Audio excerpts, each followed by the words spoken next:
In February of 1204, a Japanese poet named Fujiwara no Teika opened his diary and described something he couldn't explain. 3 nights in a row, the northern sky above Kyoto had turned red, not sunset red, not fire red, a deep, glowing, pulsing crimson that stretched from horizon to zenith, and no one in all of Japan had ever seen anything like it. Teika wrote it down, closed his diary, and moved on with his life. 800 years later, scientists in Okinawa read that entry and realized what he'd actually witnessed, and what they found changes everything we thought we knew about the sun. Right now, as you're hearing this, a cloud of solar plasma is sweeping past Earth. A coronal mass ejection launched from sunspot region AR4436 on May 16th, and the leading edge arrived overnight. NOAA forecasters are watching for G1 to G2 geomagnetic storm conditions. The solar wind speed is climbing. The magnetic field is tilting southward, which is exactly the orientation that lets charged particles slip through Earth's defenses. For most of us, the worst that'll happen is a flickering GPS signal or a brief radio dropout. But here's the thing that keeps solar physicists awake at night. This storm is a whisper. The one Teika saw was a scream, and the one we're not ready for could be a roar that shuts down the modern world. Let's go back to those tree rings. A team at the Okinawa Institute of Science and Technology did something clever. They took buried wood from Asunaro trees in Aomori Prefecture, northern Japan, and measured the carbon-14 locked inside each ring. Carbon-14 spikes when high-energy particles from the sun slam into Earth's upper atmosphere. The more intense the solar event, the bigger the spike. What they found was a sharp jump corresponding to a solar proton event sometime between the winter of 1200 and the spring of 1201, a few years before Teika saw his red sky. Now here's where it gets unsettling. Solar proton events are different from the geomagnetic storms we usually talk about. A CME takes 2 to 4 days to reach Earth. A solar proton event fires charged particles at up to 90% of the speed of light. They arrive in minutes.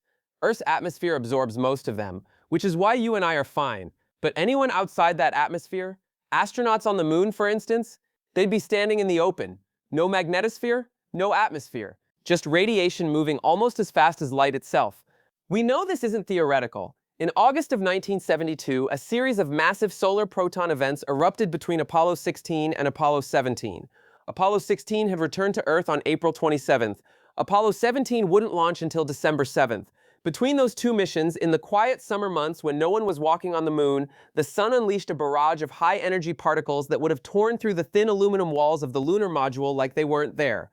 NASA's own retrospective analysis suggests astronauts on the lunar surface would have received a potentially lethal radiation dose within hours. Not days, hours. There would have been no evacuation, no rescue, no way to get them home in time. The only thing that saved the Apollo program from becoming a tragedy was a 4-month gap in the flight schedule. That was 1972. The sun we thought we understood. What the Okinawa team discovered is that the medieval sun was doing something solar physicists didn't expect.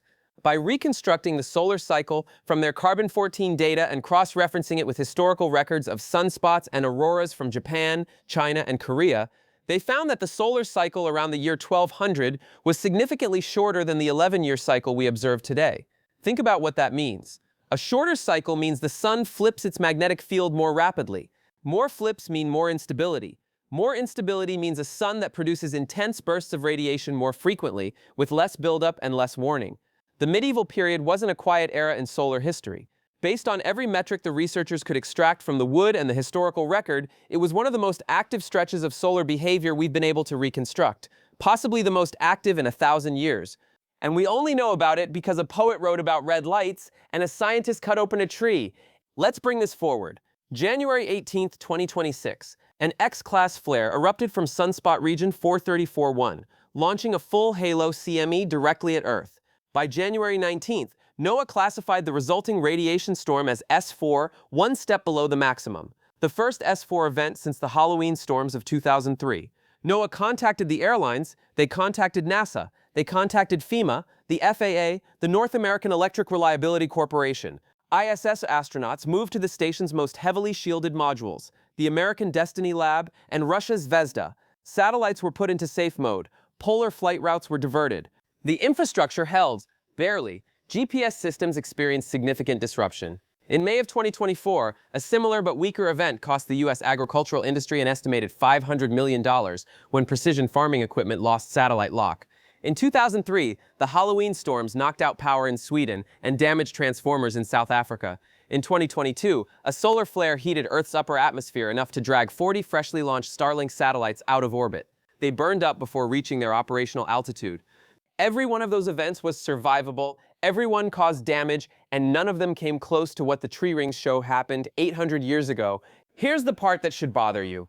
We've been systematically monitoring space weather for roughly 200 years. The Carrington event of 1859, the most powerful solar storm in recorded history, set telegraph wires on fire and produced auroras visible in the Caribbean. Telegraph operators in Boston unplugged their equipment from the power supply and found they could still send messages, powered entirely by the electrical current the storm was pumping through the wires. That was 1859. The most sophisticated electrical infrastructure on the planet was copper wire connecting wooden poles. Today, the same planet runs on interconnected power grids, satellite navigation, fiber optic networks, and data centers that cool themselves using electricity they can't generate on their own. If a Carrington-class event hit today, multiple government studies estimate it could knock out power grids across entire continents for weeks or months. Transformers at the core of the grid take 12 to 18 months to manufacture and replace. You can't stockpile them, there aren't enough spares. A worst-case solar event isn't a blackout you wait out with candles. It's a cascading infrastructure failure that disrupts water treatment, fuel distribution, hospital systems, and supply chains simultaneously. But here's what the Okinawa research adds that we didn't have before. 200 years of monitoring means we've seen maybe 18 complete solar cycles. The tree ring data shows the sun operates on longer timescales we haven't witnessed yet. Entire decades of heightened, compressed activity that fall outside anything in our observational record. We've been measuring the sun's behavior during what might turn out to be a relatively calm period. The medieval data suggests the calm periods don't last forever.